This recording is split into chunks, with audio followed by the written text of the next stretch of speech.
It was commissioned by a company in Britain called W.H. Smith's. They're a stationers, booksellers. These days it's big bar of chocolate for £1 and the newspapers, all the stuff. But they used to be quite a big bookseller. And they commissioned Terry to write a short story for this bookcase magazine, which was a thing they gave out free. And he wrote the story Theatre of Cruelty, which I will read to you today. The version that Terry wrote, or rather the version that got published, had to be trimmed slightly for reasons of space. And Terry wasn't happy with it. So when Oricon 94, I think, convention was going, he got it expanded and put in their program brochure. And it's also available in a blink of the screen. But those two versions are the full versions that Terry liked. What I'm going to read to you today is the not as good version. You know, what are you going to do about it? I'm 8,000 miles away. You can't force me. So anyway, this is a version that you can't get anywhere except in Bookcase magazine, which, because it was a freebie throwaway advertising thing, not many copies proportionally survive. It does come up occasionally for sale, but it's not cheap. I got mine for free. I'm very glad, very happy with that. So, Theatre of Cruelty. Little sip of BBC tea then. If you've got 2 minutes, go onto YouTube and look up Proud of the BBC by Mitch Benn. Absolutely wonderful song. Anyway, eventually I will get around to the short story, don't worry. Eventually. Not necessarily soon, but eventually. Are we ready? Theatre of Cruelty. It was a fine summer morning, the kind to make a man happy to be alive. And probably the man would have been happier to be alive. He was, in fact, dead. It would be hard to be deader without special training. Well now, said Constable Colon, Ankh-Morpork City Guard Night Watch, consulting his notebook.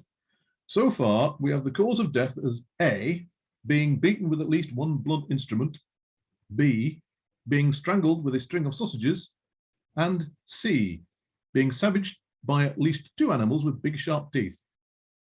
What do we do now, Nobby? Arrest the suspect, Sarge, said Corporal Nobbs, saluting smartly. Suspect, Nobby? Him, sir, said Nobby, prodding the corpse with his boot. I call it highly suspicious being dead like that. He's been drinking too.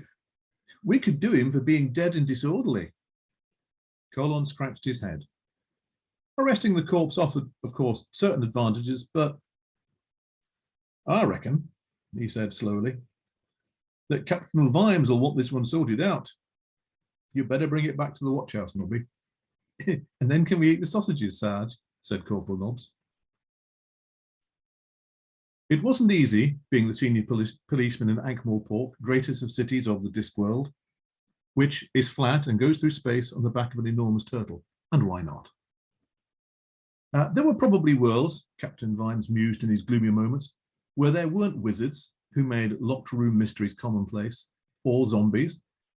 Murder cases are really strange when the victim could be the chief witness, and where dogs could be relied to do nothing in the nighttime and not go around chatting to people. Captain Vimes believed in logic in much the same way as a man in a desert believed in ice, i.e. it was something he really needed, but this just wasn't the world for it. Just once he thought, it'd be nice to solve something. He looked at the blue-faced body on the slab and felt a tiny flicker of excitement.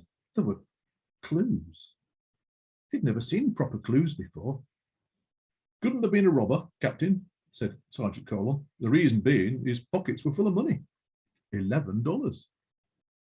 I wouldn't call that full, said Captain Vimes. It was all in pennies and halfpennies, sir. I'm amazed his trousers stood the strain. And I've cunningly detected the fact that he was a showman, sir. He had some cards in his pocket, sir. Chaz slumbered, children's entertainer. I suppose no one saw anything, said Vimes. Well, sir, said Constable Colon helpfully, I told young Constable Carrot to find some witnesses. And on the magical Discworld, there is always one guaranteed witness to any homicide. It's his job. Constable Carrot, possibly the most linear thinker in the history of the universe, took out his notebook. Now, I know you saw something, sir, he said. You were there. Well, yes, said Death. I have to be, you know. But this is very irregular. You see, sir, said Constable Carrot, as I understand the fact, you are an accessory after the fact, or possibly before the fact. Young man, I am the fact. That's why I thought you might help, in fact, said Carrot smoothly. You want me to grass someone up, be a copper narc? No. No one killed Mr. Slumber. I can't help you there. Oh, I don't know, sir, said Carrot. I think you have. Damn. Death watched. Carrot leaves. Now then, where was I? Death sharpened his scythe. It was the first time he'd ever helped the police with their inquiries. Still, everyone had a job to do. Constable Carrot strolled easily around the town. He called in at a sausage maker. He found a group of children and chatted to them for a while. Then he ambled back to the alley, where Corporal Knotts had chalked the outline of the corpse on the ground, colouring it in and adding a pipe and a walking stick and some trees and bushes in the background. People had already dropped 7p in his helmet. He paid some attention to the heap of rubbish at the far end and then sat down on a busted barrel. All right, you can come out now, he said. I didn't know there were any goblins left in the world. The rubbish rustled. They trooped out. The little man with the red hat and the hooked nose, the little woman in the mob cap carrying the even smaller baby, the little policeman, the dog with the ruff around its neck, and the very small alligator. Constable Carrot sat and listened. He made us do it, said the little man. He had a surprisingly deep voice. He used to beat us, even the alligator. That was all he understood, hitting things with sticks. And he used to take all the money that Dog Toby collected and get drunk. And then we ran away and he caught us in the alley and he started on Judy and the baby and he fell over and... Who did first? Said Carrot. All of us. But not very hard, said Carrot. You're too small. You didn't kill him. I have a very convincing statement about that. He choked to death. What's this? He held up a little leather disc. It's a swozzle, said the little policeman. He used it for the voices. He said ours weren't funny enough. That's the way to do it, said the one called Judy. It was stuck in his throat, said Carrot. I suggest you run away just as far as you can. We thought we could start a people's cooperative, said the leading gnome. You know, experimental drama, street theatre, that sort of thing. Not hitting each other with sticks. You did that for children, said Carrot. He said it was a new sort of entertainment. Carrot stood up and flicked the swozzle into the rubbish. People will never stand for it, he said. That's not the way to do it. Now, that's a story that, to some extent, relies on you having a knowledge of British culture of the early 20th, late 19th century, the Punch and Judy show. I have no idea how well known the Punch and Judy show is in Australia. Who's going to rat on your colleagues? I've heard it. You've heard of it. Mm. I'll tell you now, the German fans haven't heard of it.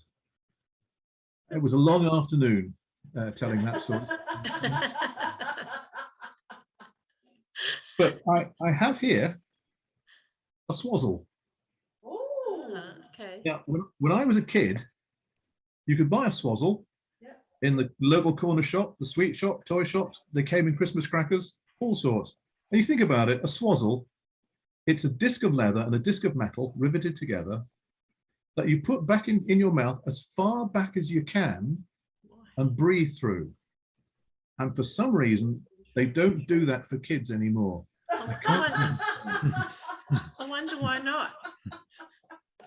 In order to get this one, I had to go on the internet, find somebody who makes them, and then sign a declaration that I was over 18 and knew what I was doing. So I lied about, well, the over 18 bit I didn't lie about. The know what I was doing, I'm not so sure.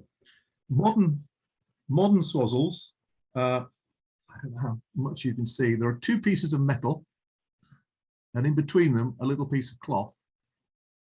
and then string wrapped around the outside to give it a bit of texture and grip. And this is the important bit, it's got a string on it with a safety clip on the end, which is clipped onto my shirt. Yeah, so you can't So political correctness gone mad, I say. I've been trying to learn to do this, and I have to say, after only 3 or 4 weeks practice, I'm rubbish. So here we go. If I disappear off camera, it's 44 for the country code and 999 for an ambulance. So I'm trusting you lot.